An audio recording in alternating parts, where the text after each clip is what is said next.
Good evening. I'm honored to be here and grateful that you're tuning in. I'm Gretchen Whitmer, the 49th governor of the great state of Michigan. Tonight, I'm at my daughter Sherry and Sydney's public school, East Lansing High School. We're here today with families and parents, teachers, and most importantly, students. I want to thank you all for coming, but tonight I'm going to talk to those of you who are watching at home. I'd need a lot more than 10 minutes to respond to what the president just said. So instead of talking about what he is saying, I'm going to highlight what Democrats are doing. After all, you can listen to what someone says, but to know the truth, watch what they do. Michiganders are no different from Americans everywhere. We love our families and want a good life today and a better life tomorrow for our kids. We work hard, and we expect our government to work hard for us as well. We have grit and value loyalty, and we still root for the Detroit Lions.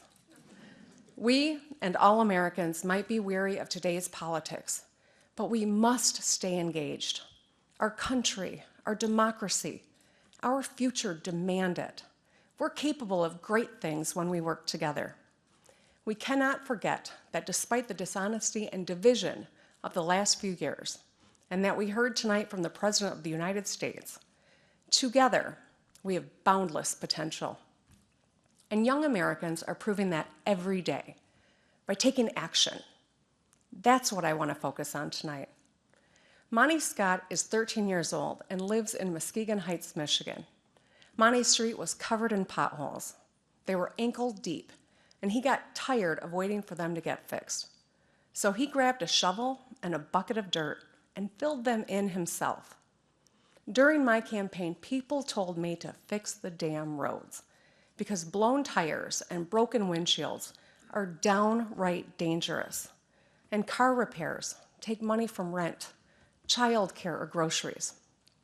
And we, the Democrats, are doing something about it.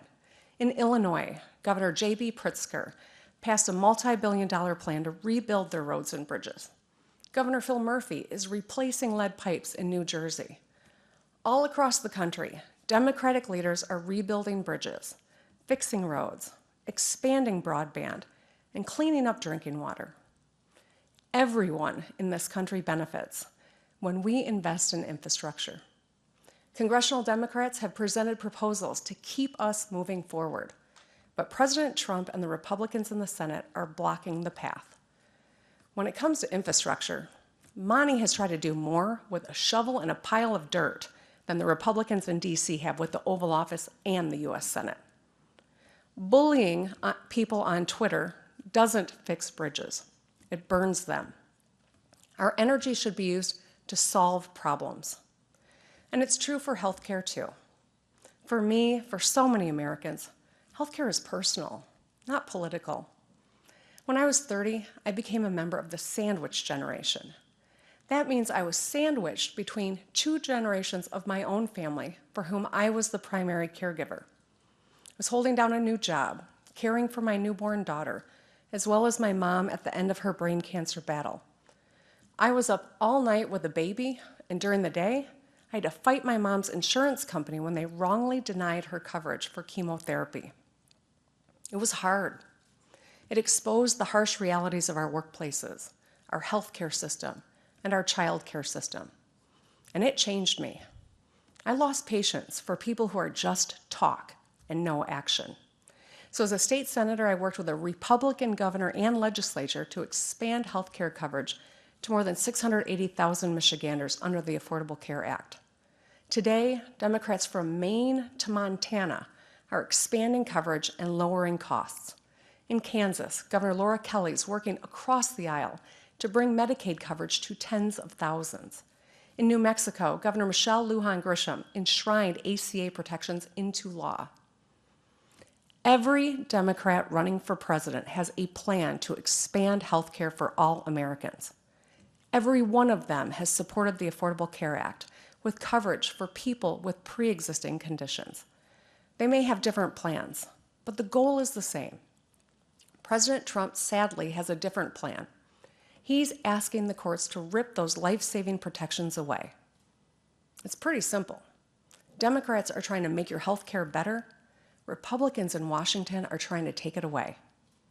Think about kids like 17-year-old Blake Carroll from Idaho, who organized a fundraiser to pay for his mom's colon cancer treatment. Or 19-year-old Ebony Myers from Utah, who sells art to help pay for her own rare genetic disorder treatment.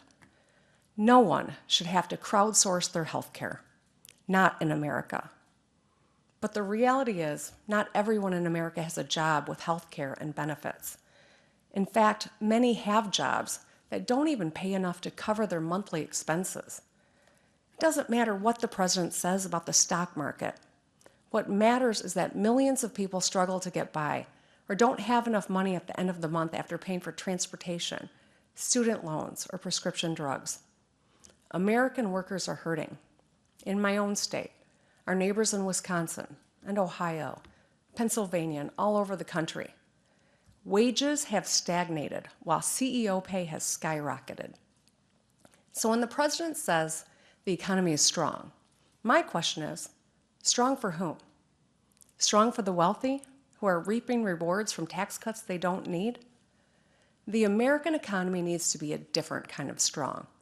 Strong for the science teacher spending her own money to buy supplies for her classroom. Strong for the single mom picking up extra hours so she can afford her daughter's soccer cleats.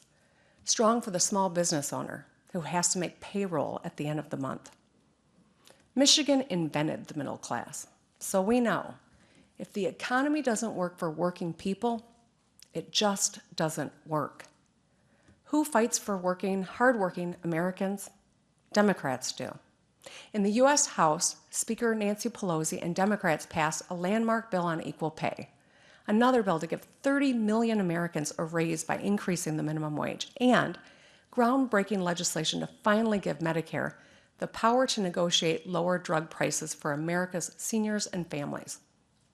Those three bills and more than 275 other bipartisan bills are just gathering dust on Senate Majority Leader Mitch McConnell's desk. Senator McConnell, America needs you to move those bills. Meanwhile, Democrats across the country are getting things done. Pennsylvania's Governor Tom Wolf is expanding the right to overtime pay. Michigan is too. Because if you're on the clock, you deserve to get paid. Nevada Governor Steve Sisolak and North Carolina Governor Roy Cooper are working to give hard-working teachers a raise. And speaking of the classroom, Wisconsin Governor Tony Evers unilaterally increased school funding by $65 million last year. In Colorado, Governor Jared Polis has enacted free all-day kindergarten. And in 29 states, we've helped pass minimum wage hikes into law, which will lift people out of poverty and improve lives for families. That's strength.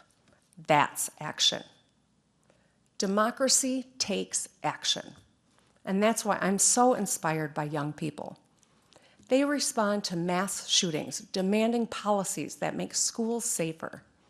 They react to a world that's literally on fire, with fire in their bellies, to push leaders to finally take action on climate change.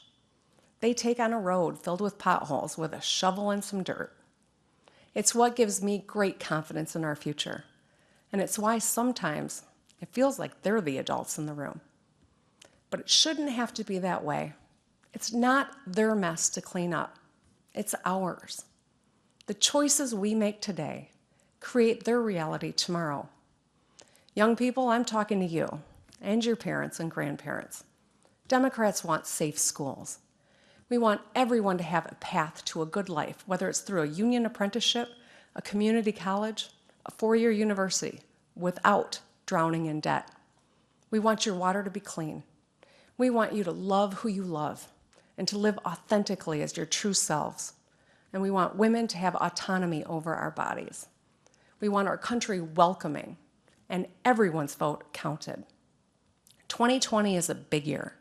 It's the year my daughter Sherry will graduate from high school. It's also the year she'll cast her first ballot, along with millions of young Americans. The two things are connected, because walking across a graduation stage is as important as walking into the voting booth for the first time. Her future, all our kids' futures, will be determined not just by their dreams, but by our actions. As we witness the impeachment process in Washington, there are some things each of us, no matter our party, should demand. The truth matters. Facts matter.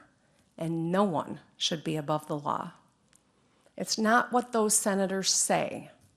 Tomorrow, it's about what they do that matters. Remember, listen to what people say, but watch what they do. It's time for action. Generations of Americans are counting on us. Let's not let them down. Thank you for listening. God bless America. Good night.